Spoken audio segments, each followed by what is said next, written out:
Welcome. It is Standard Super League time. I'm Randy Bueller, joined as usual by Luis Scott Vargas. How are things?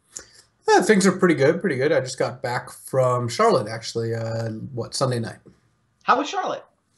The tournament was fun. It's surprising. I mean, I ended up going 9-6, so I went 7-2 and then 2-4, which means I played at least one round when I did not need to. But it's because I was having a lot of fun playing the format. I played Grixis Twin that Paulo Vitor also played, and I don't know, just I hadn't played a deck with Snapcaster Cryptic Bolt in a long time, and it was just fun to play the games. I enjoyed the games I played. Nice. Modern seems like it's in a spot right now where, I mean, sometimes you get a blowout game, but other than the couple of blowout games around the edges, the games can be really interesting. Yeah, I was surprised by how fun and interactive the format was. Not because I think the format was terrible or anything, but the amount of, just because I'm playing an interactive deck means that when I play against another interactive deck, we have these interactive games which tend to be pretty good in my opinion. And when I play against an uninteractive deck, we still sometimes have reasonable games because I force interaction. The two uninteractive decks against each other, I think, is kind of what I don't love about Modern. Okay. Like when you're just playing two decks that are racing and ignoring the other decks. But I got to force interaction. There are very few games in the tournament where I felt like I could not have done anything differently. So I like that, even though I guess I wish I had done things differently. Yeah, I see. You're now sporting the 54 instead of the 50. Yeah, I know. It's like a dagger to my heart. And unfortunately, I think that sounds like you might not have many other Grand Prix opportunities. You're kind of all in on the Pro Tour in terms of leveling up in the Players Club this year. Right. I may actually go to Montreal. I'm going to look at the tickets because it falls on a 3-day weekend, which is nice. Usually getting to Canada and back is tough. But other than that, I at this point I'm not going to go to Providence and I'm not going to go to Dallas. And I don't know if there are any other tournaments in the U.S. But those are the ones I was considering. But it looks like it's more than likely just the Pro Tour. But we'll see about Montreal. Okay, so you're still set, and I know the Hall of Fame benefits stack with the other benefits, so you're in no danger of getting to the Pro Tour. It's just a question of you'd love to have your flights paid for, and you'd even better love to have appearance fees just for showing up. Right. And at this point, if I do more than the minimum, I become gold. Anything above the minimum at the Pro Tour? Yeah, I think so. Actually, you can get 4 points if you get a draw, weirdly, but I'm not really planning on doing that. So, all right, fair enough. In terms of Standard Super League tonight, this is the last week of the regular season, so all the storylines collide now. We can put the bracket up and let you guys see how this is going to play out. The bottom of the standings has Andrew Cuneo and Brian Kibler on it. The two of them are, one of them is going to finish last. The next guy up the standings, Josh Eder-Layton, is safe. He cannot be passed by both of them. Because it's not possible for both Brian and Andrew to each win this week, obviously. The Brian versus Andrew finals would be potentially insane. And there, because of the extra 5 points, it actually doesn't matter who, like the winner is the person who's not getting kicked out. Whereas if there weren't the 5 points, they could tie again. Yes. Now, if the two of them wind up tied, which can happen basically if Brian wins one match more than Andrew, but it isn't the final, then they will wind up tied. We will play a tiebreaker for last place. We'll do that next week during the first round of the playoffs. We'll also sort of, as an appetizer, I guess, have a last place playoff should there be one. Now, those two matches are available for your viewing pleasure. Paul is streaming his match against Andrew, and Jerry is going to stream his match against Brian. We are actually going to watch the other two matches, largely because we got some brews this week. Yeah. Owen's list looks like the sweetest of the lists. He's playing... pull up Owen's list. I feel like this is... I don't know how real this is or how much of a troll move. I feel like it's probably a little bit of both. He's clearly trolling our graphics guy who had to put this deck list together. That's for sure. Yeah. It's... Long story short, it's 4 Yisan the Wanderer Bard, 4 Elvish Mystic, and then every single other non-land card is a 1-of, which clearly is... a bit, more than what you would normally play. But you could make a Yisan deck that has a few less of these 1-ofs and like more Whisperwoods, for example. But Owen's just running the straight Highlander plus Yisan and Elvish Mystic, which I like. Yeah, no, that's fun. Owen is safely on top of the standings. If we pull up the standings, we can actually see what gives Owen, a little bit of freedom to have a little bit of fun this week. He has clinched first place with those 155 points. The next 4 guys all control their own destiny in terms of making the playoffs, Meanwhile, Josh Utter-Layton, who's all the way down in 6th, can actually also make the playoffs, though he needs a little bit of help to pull it off. Right. Josh needs to win and then have Paul and Jerry and Brad not pick up too many points. Yeah, I guess if he Destiny versus Brad, but Paul or Jerry. I think it's actually Paul, because the thing is that I think he runs into Jerry before Jerry could get to the finals. It's Paul that can eliminate Josh by winning his first round match. Right. So if Paul wins round 1, then Josh is in trouble. In terms of making playoffs. Then. Yeah. Brad, turns out, does completely control his own destiny, as does Jerry. And then Tom and Paul are obviously in pretty good shape. Tom's in the best shape. Obviously, he's got a 20-point lead right now. His worst-case scenario still puts him in a tiebreaker for a playoff spot. And unlike the tie for last place, which would get broken next week, if we have a tie for a playoff spot, we're playing that tonight. So stay tuned, guys. If we'll play our regular bracket. If we get to the end of that and we have too many people to fit into our 3-person playoff, we get bonus magic. I don't know. Am I allowed to root for that? It's always fun. Oh, yeah, for sure. Cool. So that easiest way for that to happen, by the way, would be Tom to lose and then Jerry to beat Paul in the finals. That would wind up with Paul and Tom tied for 3rd and 4th and playing it off. And Paul's the only person who can tie with Tom, actually, right? Paul is, I believe, the only person who can tie with Tom, yes. Although I think you can also get, I think Paul and Brad can wind up tied, maybe? If Brad loses the final. Yeah, so then Paul got 0 points. Yeah. Not a lot of tie scenarios. Yeah. But there are a couple. Which could certainly be fun. So those are the standings. We showed you Owen's deck list. He's actually playing Josh Utter-Layton in the first round. So we will watch Josh, who's trying to make the giant run from behind. Owen with the blue-green Yisan deck, trolling a little bit, having some fun with it.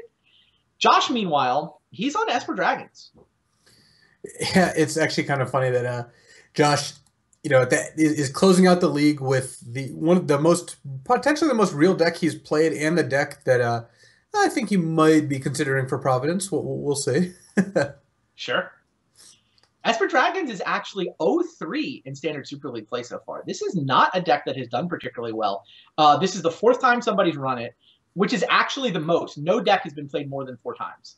It's only Esper Dragons and also the Blackman Constellation deck that Kunio keeps bringing back to the workshop.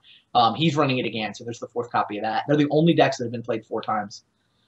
Anyway, yeah, Esper Dragons to date is 0-3.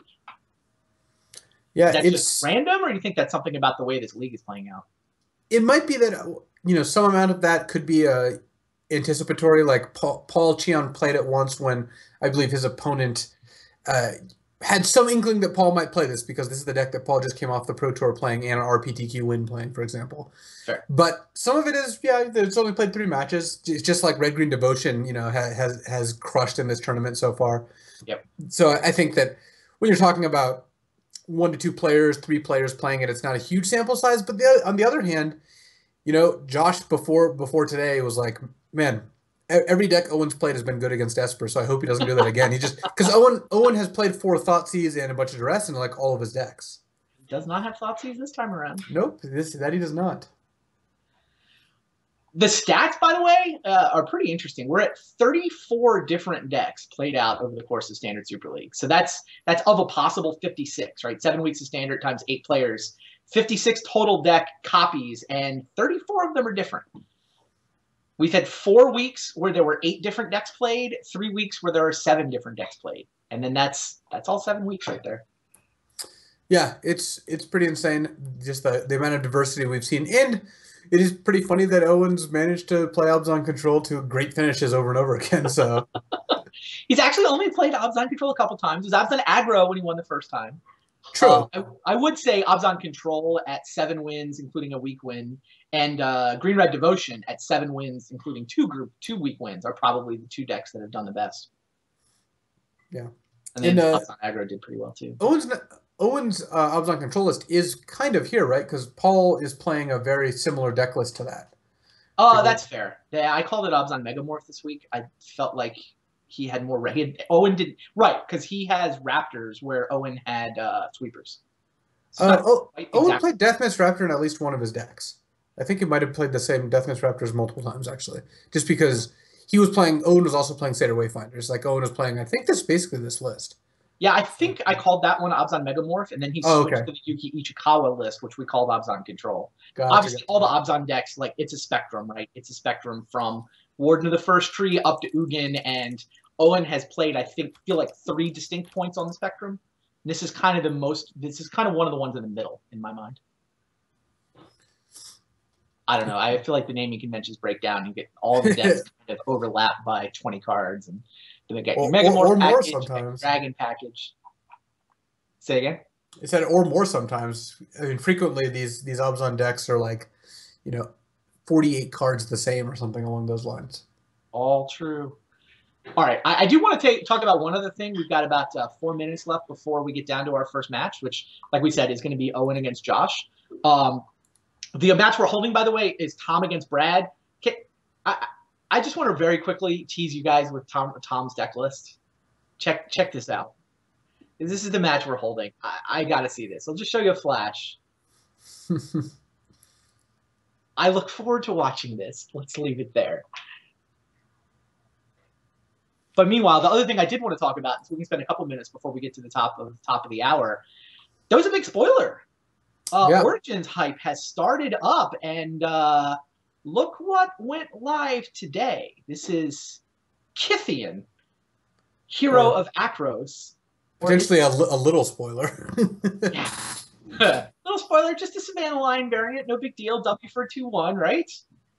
Nope. If he attacks alongside 2 other people, this is one of those transformational or double-sided planeswalkers. I forget exactly what they decided to call them, but this is the Gideon that is going to appear in Magic Origins.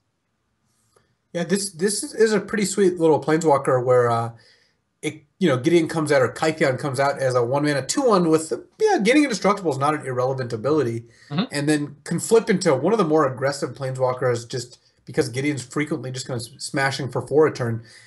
Because the trigger condition is attacking with 3 creatures, then next turn you're probably interested in attacking with Gideon.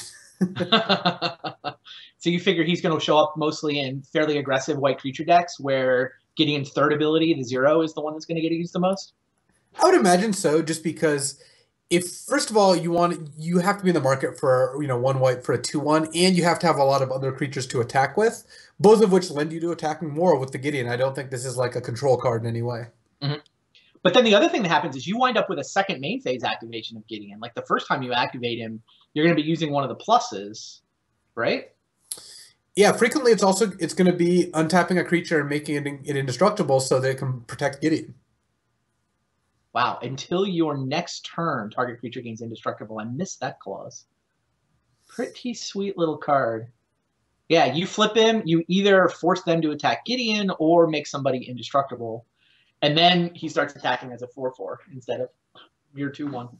And if you've got good creatures out and your opponent doesn't, you can start forcing them to attack Gideon, which lets you, pick them off with your creatures or just race. You can just, Gideon's getting +2 a turn. You can make their 2-power creature keep attacking your planeswalker while you're just attacking with all your creatures.